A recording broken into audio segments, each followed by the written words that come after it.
Welcome to Ask and Learn. All right, for this problem, we want to answer the question, how many positive integers are there between 5 and 31, which are divisible by blank? We'll do a different number for each part of the problem. We also want to say, which are they? So we need to keep in mind, what does it mean for a number to be divisible? If number n is divisible by 3, then that means that n over 3 is equal to b, where b is an integer. So, equivalently, that means that our number, which is divisible, is going to equal 3b. So what we can do is see that, well, 3 times 1, that's 3, that's not within, or that's not between 5 and 31. But then we can see that 3 times 2 equals 6. That is between 5 and 31. And then we know that 30 is going to be the highest number that's divisible by 3. 30 would be 3 times 10. So we can look at this as, instead of first just looking at the numbers directly, we can think about what the possible coefficients are. You can see that the lowest coefficient is going to be 2, and the highest is going to be 10. So the possible coefficients, essentially, we can write it as n equals 3b, where b is in the set 2, 3, 4, 5, 6, 7, 8, 9, 10. So we have 8 different, or rather, we have 9, actually. We have 9 different possible integers, 9 different numbers in that set. And the actual positive integers that would be divisible by 3.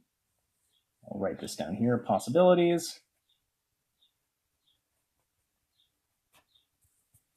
are 6, 9, 12, 15, 18, 21, 24, 27, 30.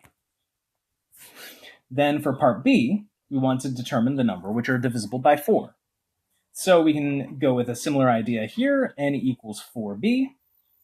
We know that b equals 1 wouldn't be within our range that we need to be in. So the lowest would be, one second here, the lowest would have to be 2, similar to in the first part.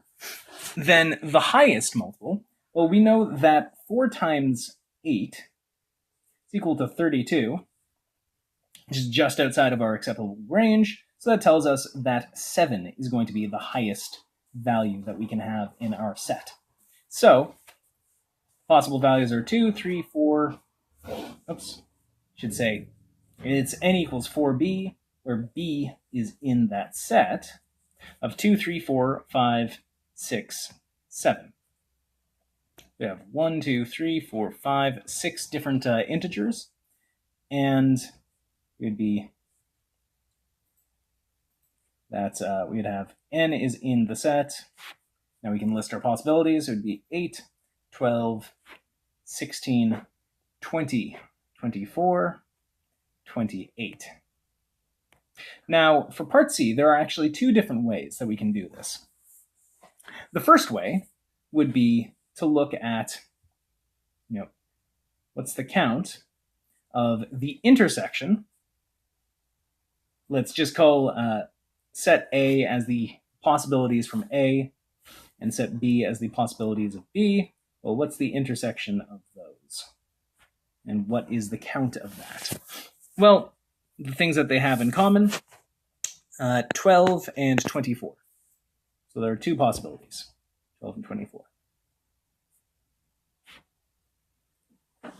Alternatively, if we were given 2 different numbers that we needed to find what positive integers in our interval are divisible by both numbers without having those sets already determined, what we could do is say, well, n equals, have to be that n equals 3a, where a is an integer, and n equals 4b, where b is an integer, which means that we can actually essentially put this together. We can say that n would have to equal 3a times 4b, which, since we have multiplication happening here, that means that we can move things around. Well, it would actually be 12 times a, b. And then at this point, once we've put the 3 and 4 together, separating out the a and b really doesn't change anything.